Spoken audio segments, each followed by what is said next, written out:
September 28, 2022. Thanks for joining us on the newscast in the English language on Canal, the International. My name is Gladys Ambodiban. Stay tuned for our major stories.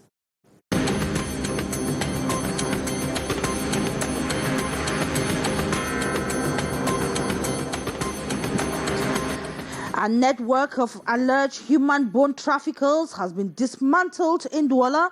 The 5 suspects were arrested by security forces in Bonaberi in the Douala 4 subdivision and have revealed that the bones are from the northwest region of Cameroon. The boys were presented to the press today. And progress gradually recorded on the Central African Stock Exchange market. It has been endowed with one more company, an Equatorial Guinean bank, the first financial institution to be listed on the regional stock exchange market. 50,000 shares are up for grab, with a unit share price at 206,220 francs CFA. And to celebrate the International Day for Universal Access to Information, the United States Embassy and the Goethe Institute have organized a capacity building workshop to drill participants on how librarians and heads of information centers can supply their users with authentic information from the correct sources in a bid to contain the proliferation of fake news. The focus of the workshop. Details right ahead. Canal International.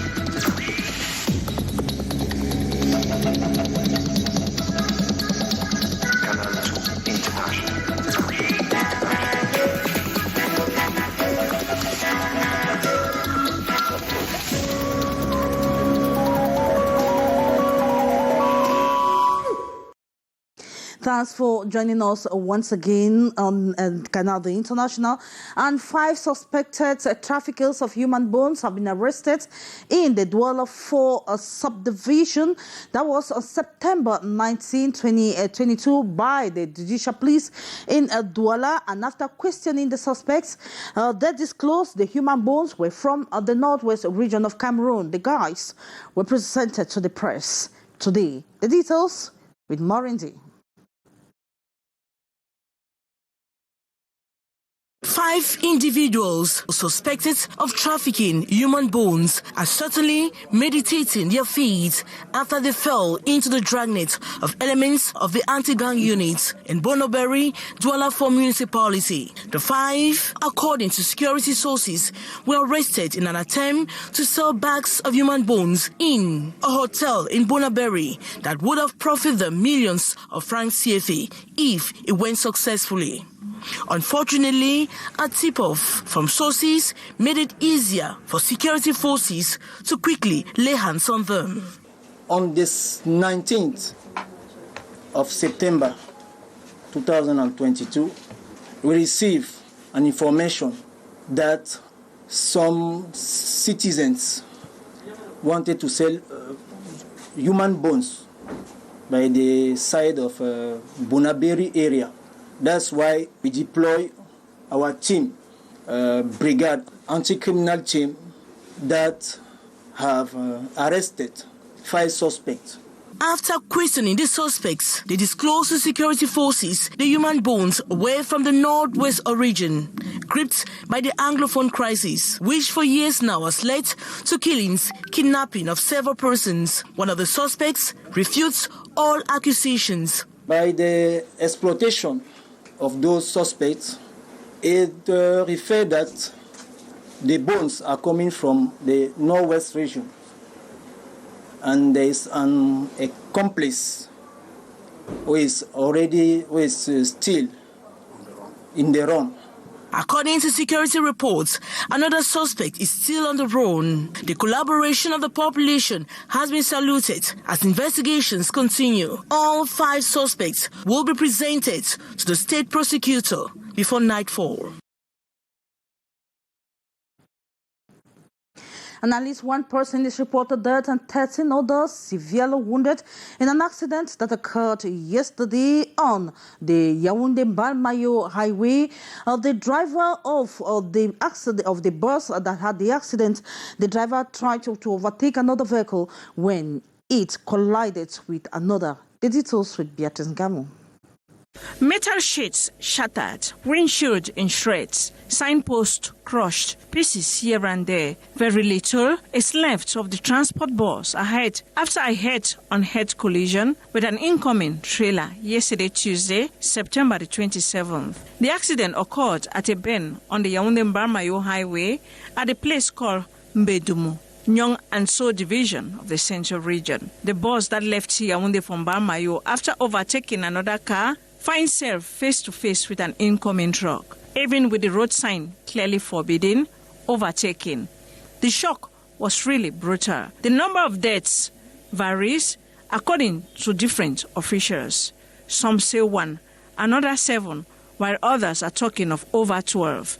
But the number of wounded are over 13. Another accident on the highway number 2, Yaoundé-Mbarmayo Road, claiming lives. The appeal from the forces of law and order and security officials is for road users to respect the highway code, drive with all caution in a bid to stay safe from avoidable accidents like the one of yesterday. And how can librarians and heads of information services supply their users with authentic information from the correct sources in a bid to contain the proliferation of fake news is the focus of a capacity building workshop that was organized by the United States Embassy and the Goethe Institute in the nation's capital, Yaoundé, in line with the International Day for the Universal Access to Information this September 28, 2022. The details, once again, Beatrice Ngam. Universal access to information means that everyone has the right to seek, receive, and impart information for healthy and inclusive societies. But with the new information and communication technology and the rush to be the first to post and spread around, it is now difficult to tell non-credible sources, misinformation, and disinformation. Why the proliferation of fake news today? Excre. And so we really have to actively apply technology to fight against that. And so that is why the U.S. Embassy today is especially supporting this event, because we really believe that people can continue to develop skills to fight disinformation. Access to information is crucial for making informed decisions necessary for the development on all fronts. Disinformation and misinformation can cause a lot of chaos. If people don't have access to the right information, then it can cause a lot of confusion. It can pose danger to the development of society, and especially our young generation. Updating his skills, he is now apt on how to seek and spread information to his users. Making it possible for our users to have access to information through our documents that we are going to acquire online, and also to how we are going to communicate with them as concerns our library. Access to information is not only a media thing. Library, internet centers, the public at large, and now at the center of all, need to understand how to use information correctly. Verifying the source is authentic above all. All forces working together and promptly too can go a long way to contain the proliferation of fake news, today a common phenomenon. And we talk economy. Cameroon's sovereign bonds and shares issued by an Equatorial bank has been listed on the Central African Stock Exchange market. The financial institution brings to 7 the number of companies listed on the regional stock market, which are mainly insurance companies and agri-businesses. A ceremony to that effect took place in Cameroon's economic city, Douala, this September 28. The details in this report. It is the first financial institution to be listed on the Central African Stock Exchange. At the official ceremony in Douala, September 28, 2022, to list Cameroon's sovereign bonds and shares issued by the Equatorial Bank, Martin Crisanto Ebemba, the board chair of the financial institution, said the bank's entry into the stock market is the fruit of actions taken by the shareholders and the Equatorial Guinean state. that owns 35% of the shares in order to boost the volume of its activities. Reason why the bank recently increased its capital from 22 billion francs CFA to 55 billion CFA francs and has extended its network out of Equatorial Guinea by opening subsidiaries in Cameroon, 2 branches in Yaoundé and 1 in Douala. 50,000 shares are therefore up for grab at a unit price of 206,220 francs CFA at a rate of 6.25% for a 7-year period, with a minimum subscription of 2 shares. After detailing Cameroon's transaction in the financial market since 2010, the representative of the Minister of Finance, Ripo Motaze, was alerted with news that 25% progress has been made at the stock market, with Banga Banks selling its property titles to the stock market. It should be noted that this ceremony opens up Banga Bank's capital to the public and to investors and brings to 7 the number of companies listed on the stock market. And then we talk health scientists and endoscopic surgery are sharing their passion and projections with the younger generation that is in the nation's capital, Yaoundé. And it is the objectives of the 2nd International Congress on Gynecological Endoscopic Surgery that opened in the nation's capital, and which for 5 days, the experts from all over the country will come out with means to enhance minimal gynecological surgery in the African continent. The details with Beatrice Ngamo. The theme chosen for the International Rendezvous is endoscopic surgery in gynecology and fertility problems, pelvic adhesion, adhesive pathologies, abnormal uterine bleeding, fibroids, endometriosis, oncology, and more. The focus is on issues related to conditions for improving medical procedures and techniques through a patient-centered approach. Because of minimal invasive surgery is going to help all the patients, instead of suffering a lot, there will be no suffering.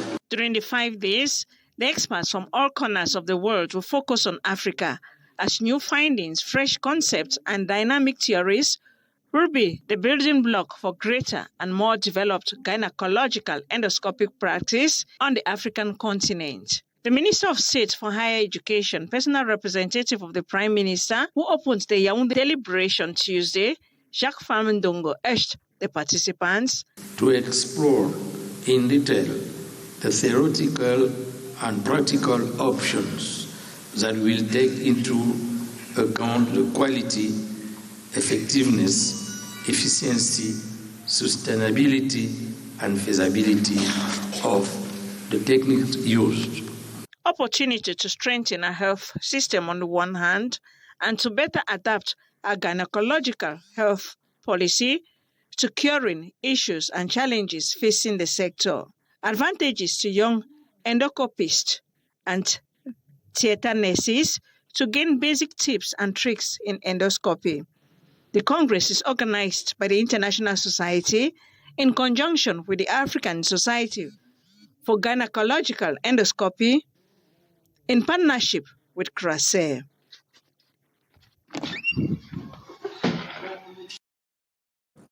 And in obituary, Cameroon continues to mourn the passing away of Amadou Ali, who gave up the ghost last night and has been laid to rest in his Kolofata native land in the far north region of Cameroon. Amadou Ali was one of the Cameroonians with a long history in government. Members of government have described his works as inspirational to generations. Let's get the rich profile of the fallen statesman in this report put together by Hassan Chia. Born in 1943 in Kolofata, far north region of Cameroon, Amadou Ali became a state figure with his name written in key public institutions, holding high-profile positions in government. During the Amadou Ahijo's reign, he became Secretary General at the Ministry of Public Service in 1974, a position he handled till 1982, when he was later appointed Director General of Tourism. Amadou Ali was for sure one of the highest beneficiaries of the confidence of President Paul Biya, Secretary of State at the Ministry of Defense, in charge of the National Gendarmerie, who cumulated the position with the post of the Secretary General at the Presidency till 1997, when he was appointed Minister Delegate at the Presidency in charge of Defense. And in 2001, he was handed the post of the Minister of State in charge of Justice, Keeper of the Seal, and in 2004, he was attributed the prestigious position of the Vice Prime Minister. The native of Mayo Sava Division was also Minister Delegate at the Presidency in charge of relations with Parliament. Members of government have described his departure as a great loss for the nation. I've lost somebody who has been a very a pillar of the construction of Cameroon. Patriot, somebody who has demonstrated his wisdom, his dedication to Cameroon. Among his achievements for the state is the victory over the Bakassi Peninsula. As you can remember, for this file, the Bakassi file, he was in charge of the coordination of the whole Bakassi process, which was a successful one. As a politician, Amadou Ali was a very loyal militant of the Cameroon's People Democratic Movement. As a politician, indeed, I have opportunity to meet him. He has been a relenting support of President Biya. During the advent of democracy in this country, he stood firm. Today, Cameroonians asunder can only bid farewell to the statesman. And it is with a sad report that we wrap up of the primetime newscast in the English language on Canal the International. The French edition will be yours at 7:50 p.m. with Alain Gislet Kanga. Up next is Debrief de l'Actualité with Janice Kamga. I will be yours again same time tomorrow, God's willing. Bye-bye.